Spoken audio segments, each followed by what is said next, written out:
It is a true say, age is no barrier when talent and passion come together.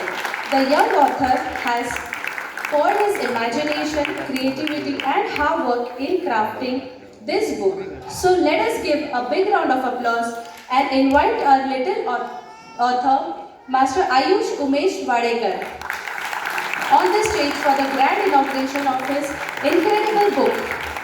A huge round of applause for Ayush, who showed us that dreams have no age limit and creativity needs no bound. Meet Ayush, a storyteller with a big dream and endless creativity.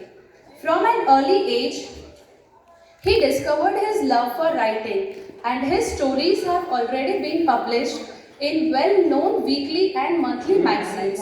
But he isn't stopped there.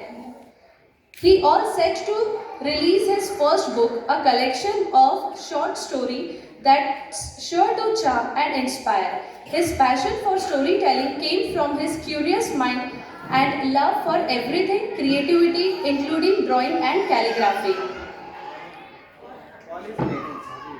I would like to request